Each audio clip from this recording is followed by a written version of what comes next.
Donald Trump is panicking as his so-called naval blockade in the Persian Gulf intended to punish and threaten Iran has instantly collapsed. You see, last night, a Chinese tanker called the Rich Starry easily traveled past the naval blockade, and the naval blockade did nothing about it. Al Jazeera reported last night that this U.S.-sanctioned tanker, the Chinese-owned Rich Starry, transited through the Strait of Hormuz on Tuesday, despite a U.S. blockade of the vital oil checkpoint, according to the shipping data that you see right here. Also, the Times of Israel reported that this U.S.-sanctioned Chinese tanker transited the Strait of Hormuz despite the American naval blockade, the shipping data has demonstrated. Also, leadership in China warned the United States, do not meddle in our affairs, noting that it has trade and energy agreements with Iran. Donald Trump is also backing down and showing weakness in numerous other ways in the past 12 hours. Well, he always does that, but let me talk about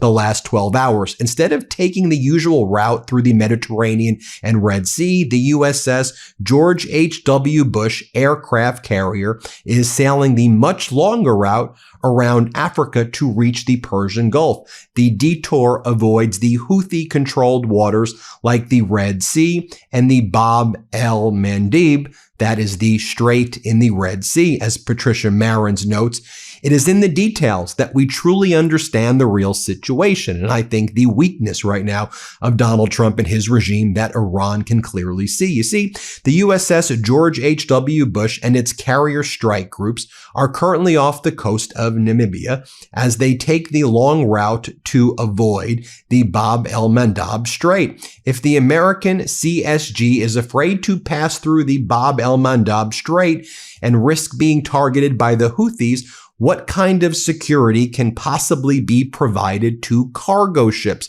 Think about this, the message this sends to tankers in the region there in the Red Sea and to tankers by the Strait of Hormuz. If this aircraft carrier group is afraid to go close to the Strait of the Bab el-Mandeb, the Houthis' equipment is of Iranian origin, but inferior to what Iran itself uses. So following this reasoning, how does this force intend to enter the Strait of Hormuz, which is infinitely more challenging? I think that's one of the best points that's not really being made anywhere else. You want to also talk about more weakness, more folding, more collapsing from Donald Trump and his despicable regime. This has been confirmed by numerous outlets. The New York Times was one of the first to report it.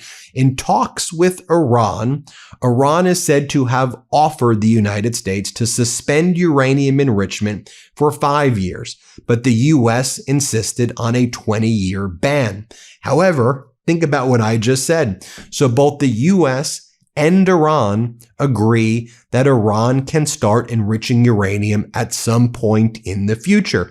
Where they disagree, as Gregory Brew explains, is how long in the future that will be. As Brew explains, again, it is notable that this issue, arguably the biggest obstacle to getting an agreement before the war, did not come up in Islamabad. But what's important to note here is after all of Donald Trump's tough talk, we're going to take away your dust, you'll never be able to enrich uranium. Right now, the issue is, can Iran do it in 1 year or can they do it in 20 years? But the Trump regime has already conceded that they're okay with enrichment by Iran at a certain point in time. I just want you to think about that. When the Trump regime began this, we're going to do regime change. We're going to obliterate them. We're going to destroy them. The Trump regime isn't even talking anymore about Iran getting rid of its ballistic missiles or Shahed drones or FPV drones. Iran gets to keep all of that.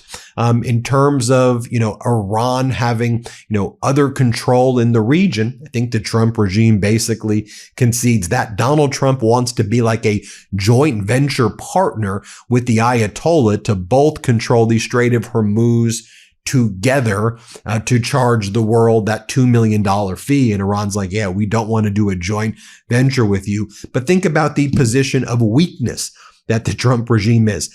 The blockade has already collapsed, and we're seeing the weakness in the blockade, the way they're bringing their aircraft carrier groups the longest distance possible away from the Red Sea because they're afraid of the Houthis, now agreeing that Iran can enrich their uranium. I mean, you know what it reminds me a lot of, and nobody talks about this that much anymore? Like, remember when Donald Trump was talking all tough about Kim Jong-un and he'll never get a nuclear weapon? Trump just allowed Kim Jong-un to build a nuclear weapon and nobody talks about it anymore.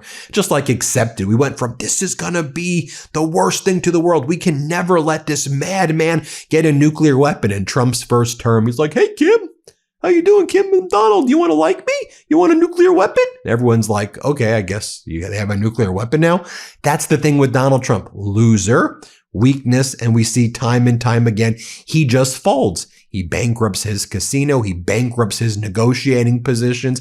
He bankrupts everything he touches. And Iran has such a psychological profile on Donald Trump, so much so that they're just mocking him with memes at this point. I mean, have you seen some of the stuff? I mean, I've been showing you a lot of what they're doing on Iranian social media accounts here. I've been showing you those Lego videos, but on a day-to-day basis, they just mock him, like the Iranian social media account out of Zimbabwe posted.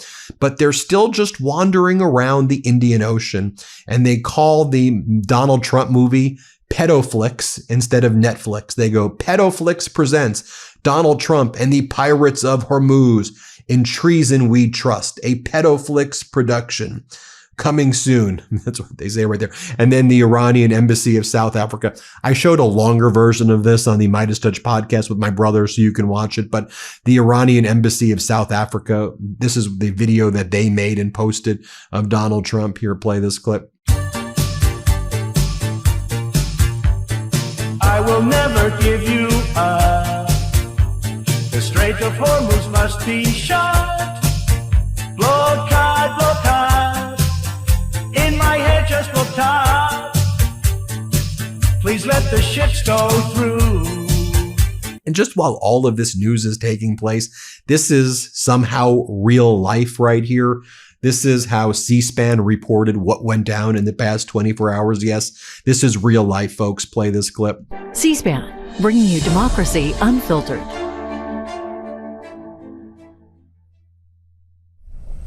President Trump spoke to reporters outside the Oval Office after having McDonald's delivered via the online food ordering service DoorDash. He then took questions from reporters on several topics, including the ongoing conflict with Iran and a recent Truth Social post depicting himself as Jesus, which he denies, saying he thought it depicted him as a doctor. So how is Donald Trump reacting to the so-called naval blockade, collapsing, the weakness right now that he's showing in the Red Sea, the fact that China's out there, basically mocking him as well? What's Donald Trump doing? Well, he's reposting MAGA sycophants like Mark Thiessen, who goes, last week, Trump's critics were crowing Iran and that Iran had achieved a strategic victory, leveraging control of the Strait of Hormuz to force him into a ceasefire and negotiations. Now Trump has flipped the script, using the ceasefire to seize control of the strait. To seize control of the Strait of what? What are you talking about? You don't control the Strait of Hormuz. Why? Is it the most pathetic human being running the White House? You don't control the Strait of Hormuz. If anything, all you did was do a fake blockade in the Persian Gulf, apart from the already kind of area that Iran controls. You think this makes you look strong? The whole world is absolutely mocking you. You want to know what's going on in the rest of the world right now? You've got in Abu Dhabi, their crown prince, Khalid bin Zayed. He's over in China meeting with Xi Jinping, right? All these Arab nation leaders that were formerly allied with Donald Trump did all the pay-for-play quid pro quo schemes, gave Donald Trump all this money and bought like Trump buildings and funded his crypto stuff. They're like, all right, weak, pathetic loser. we're going to go to Xi Jinping here. So we're seeing them line up there. They're cutting deals with Zelensky. They're cutting deals with Xi Jinping. They're cutting deals with Europe right now. You have Prime Minister Pedro Sanchez of Spain also in China right now, meeting with Xi Jinping. And it's not a coincidence that you got the Crown Prince of Abu Dhabi and the Prime Minister of Spain there with Xi Jinping basically at the same time, because a new world order is forming, with the United States being a very weak player as a result of how pathetic Donald Trump is. China's Xi Jinping said the following. This is what Xi Jinping said in the past 12 hours. A more robust and comprehensive strategic partnership between China and the Arab world must be built. He said that we need unity in these confrontations and coordination. And he says the world is undergoing unprecedented changes. And Prime Minister Pedro Sanchez also echoed a lot of those sentiments right there. Also, Donald Trump is posting weird photos of himself when he was 18 years old, like wearing his like a military academy outfit, even though Donald Trump never actually served in the military. And in fact, he avoided the draft on 5 separate times. Donald Trump is posting the following message from Lee Zeldin, the head of his EPA. This is what Trump posts. Just like the Russia collusion hoax, the clown show sham impeachment of Trump in 2019 was a bullshit show trial of epic proportions to try and take out the duly elected president of the United States.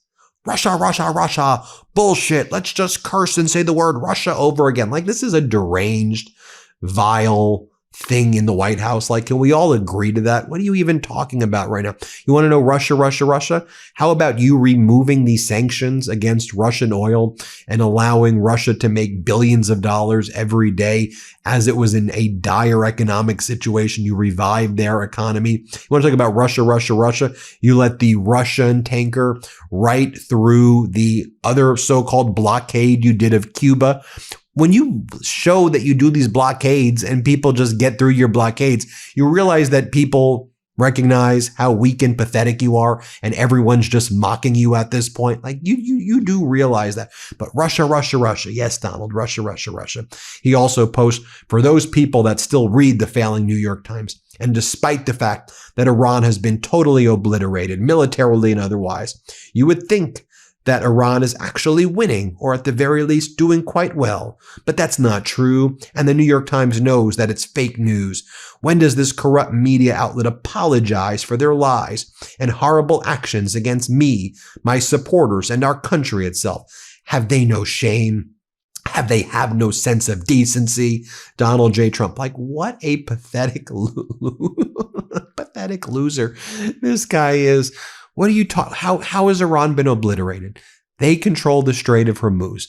All of their leadership is cemented right now. Some different leaders, sure, but the same Islamic Republic runs Iran, if not a more powerful version of it. Their leadership was there at the negotiations in Islamabad, Pakistan. Like, we saw that. They had no interest in surrender. They thought they were there for negotiations. You changed the 10-point negotiating framework. So, like, what do you mean they've been totally obliterated? I mean, you realize that nobody believes anything you say anymore. I mean, so much so that the kind of Trump core base, which is white, non-college voters, disapproved Donald Trump 52% to 48%. Think about that. It is a massive swing where even white, non-college voters despise Donald Trump at this stage. And then you had J.D. Vance yesterday. Oh, J.D. Vance. J.D. Vance yesterday gave an interview with state regime media and admitted that Donald Trump does economic terrorism. He goes, Iran does economic terrorism, so we want to do economic terrorism also. Here's what he says. Play this clip. When it comes to weapons of war, what they have done is engage in this act of economic terrorism against the entire world. They basically threatened any ship that's moving through the Straits of Hormuz.